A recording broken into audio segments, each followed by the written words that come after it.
कृषि एवं किसान कल्याण विभाग पलवल द्वारा गांव किचवाड़ी में जिला स्तरीय गोष्ठी का आयोजन किया गया। किसान गोष्ठी में बागवानी विभाग की पूर्व निदेशक डॉक्टर बी.एस. सहरावत ने बतौर मुख्य अतिथि शिरकत की। बागवानी विभाग हरियाणा की पूर्व निदेशक डॉक्टर बी.एस. सहरावत ने कहा कि प्रधानमंत्री नरेंद्र मोदी का विजन है कि किसानों की आय को दोगुना किया जाए। किसानों को परंपरागत खेती छोड़कर आधुनिक खेती करनी चाहिए। उन्होंने कहा कि कृषि वैज्ञानिकों द्वारा इजाद की गई नवीनतम तकनीकों का लाभ किसानों को उठाना चाहिए। कृषि वैज्ञानिकों के परामर्श के अनुसार फसलों के गुणवत्ता युक्त बीजों, खादों व कीटनाशकों का प्रयोग करना चाहिए ताकि किसानों को फसलों का उत्पादन बढ़े और किसानों की आमदनी में बढ़ोतरी हो सके। Doctor BS. सहरावत ने कहा कि किसानों को प्राकृतिक खेती की ओर बढ़ना चाहिए। किसान अपने खेतों पर ही जैविक खाद तैयार करें। जैविक खेती करने से भूमि की उर्वरक शक्ति बढ़ेगी, फसलें भी गुणवत्ता युक्त होगी। उन्होंने कहा कि केंद्र सरकार द्वारा ग्रीन ग्रोथ बजट पेश किया गया है, जिसमें 20 लाख करोड़ रुपए कृषि क्षेत्र को बढ़ावा देने के लिए प्रावधान किया गया है। सरकार द्वारा किसानों के उत्थान के लिए ठोस कदम उठाए जा रहे हैं। देश का किसान समृद्ध बनेगा। उन्होंने कहा कि आत्मनिर्भर भारत के सपने को साकार करने के लिए किसान बागवानी की खेती करें। देखिए कि जो यूनिवर्सिटी की पैकेज प्रैक्टिस है उनको अपनाएं। इसको हम मॉडर्न खेती कहते हैं और अच्छी तरह से वैज्ञानिकों से परामर्श करके आप कौन सी इंसेक्टिसाइड का यूज करते हैं, आपके यहाँ कोई बीमारी है, कोई कीड़े हैं, तो किसान वैज्ञानिकों से जानकारी प्राप्त करने के बाद ही स्प्रे करें। अदरवाइज़ तो वो गलत होगा और फिर आपके रोग वगैरह, कीड़े वगैरह कंट्रोल नहीं होंगे। तो ये जानकारी यहाँ पर जुटाई गई है।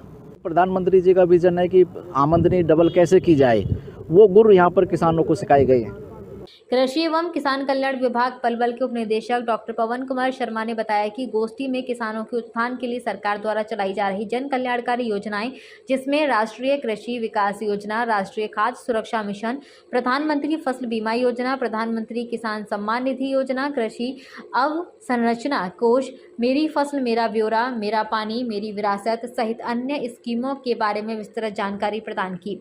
किसान गोष्ठी में किसानों को FPO स्वयं सहायता समूह बनाकर जिले में कृषि से संबंधित कार्य जैसे खाद व बीज का उद्योग स्थापित करने के बारे में जानकारी दी गई। गोष्ठी में बैंकों द्वारा किसानों के हित में चलाई जा रही योजनाओं के बारे में भी जानकारी दी गई।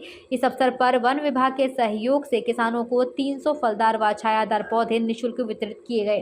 सरकार द्वारा या कृषि विभाग द्वारा किसान हित में योजनाएं चलाई जा रही हैं, वो योजनाओं का लाभ अंतिम पड़ाव में जो किसान खड़ा है उस तक भी पहुंच सके। इसमें सर आज जो लाइन डिपार्टमेंट है हमारे इफ्को के, क्रिप्को के, एनिमल हस्बेंड्री के, फिशरीज़ के और हॉर्टिकल्चर के और LDM साहब और बैंक से संबंधित जो भी समस्या किसान भाइयों को लोन लेने में, और एक हमारी जो कृषि विभाग की मेन स्कीम जो आजकल किसानों के हित में चल रही है, एग्रीकल्चर इंफ्रास्ट्रक्चर फंड स्कीम, जिसमें किसानों को 2 करोड़ तक का लोन किसी प्रोजेक्ट के लिए दिया जाता है और 3% उसमें भी इंटरेस्ट कम लगेगा।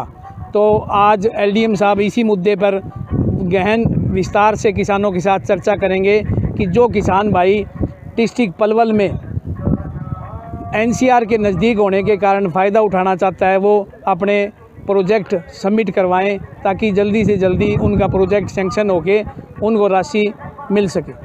कृषि विशेषज्ञ डॉक्टर महावीर मलिक ने बताया कि किसान गोष्ठी में किसानों को प्राकृतिक खेती और मोटा अनाज के बारे में जागरूक किया गया है।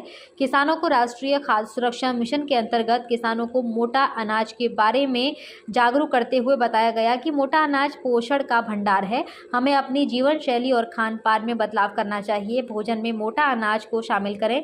मोटा अनाज में प्रोटीन व अन्य पोषक तत्वों की मात्रा भरपूर है। आज किसान गोष्ठी में प्राकृतिक खेती और मोटे अनाज पर विशेष आकर्षण का केंद्र है, क्योंकि सरकार का भी ये रुझान है। कृषि विभाग उप कृषि निदेशक महोदय डॉक्टर पवन कुमार शर्मा जी विशेष रूप से एक अभियान के रूप में इसे ले रहे हैं यहाँ पर इस ज़िले में। तो मोटे अनाज की आज परम आवश्यकता है। सरकार ने भी इसे श्री अन्न का नाम दिया है और शास्त्रों में इसे सुख अन्न के नाम से, ऋषि अन्न के नाम से पुकारा जाता है, क्योंकि प्राचीन काल में ऋषि लोग इसी का भोजन के रूप में इस्तेमाल किया करते थे। ये पोषण की दृष्टि से एक तरह का पावर हाउस है, पूरा भंडार है पोषण का इसमें। क्योंकि भोजन को उसी भोजन को अच्छा माना जाता है जिसमें प्रोटीन की मात्रा पूरी हो, कार्बोहाइड्रेट पूरा उसमें रेशे की मात्रा हो, पूरी कैलोरी उसमें हो और उसी के साथ उसमें फोलिक एसिड हो, और ये सारी चीज़ें मोटे अनाज के अंदर मिलती है। प्रगतिशील किसान विजेंद्र दलाल ने बताया कि किसान गोष्ठी में किसानों को सरकार द्वारा चलाई जा रही जन कल्याणकारी योजनाओं के बारे में बताया गया है। कृषि वैज्ञानिकों ने किसानों को फसलों से संबंधित जानकारी दी है।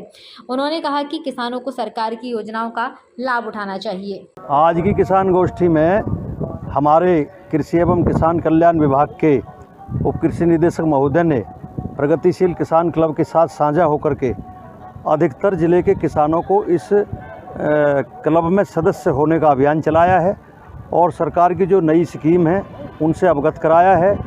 इस मीटिंग में आज किसानों को जो नए मोटे अनाज हैं मिलेट ईयर के बारे में भी बताया गया है और सरकार की जो इंफ्रास्ट्रक्चर के ऊपर जो कार्य कल चल रहा है उसमें जोड़ने के लिए किसानों को 2 करोड़ तक के लोन के बारे में बताया गया है और किसानों को जो नई टेक्नोलॉजी है और जो सरकार के नए नियम हैं उनके बारे में विस्तृत रूप से जानकारी दी गई।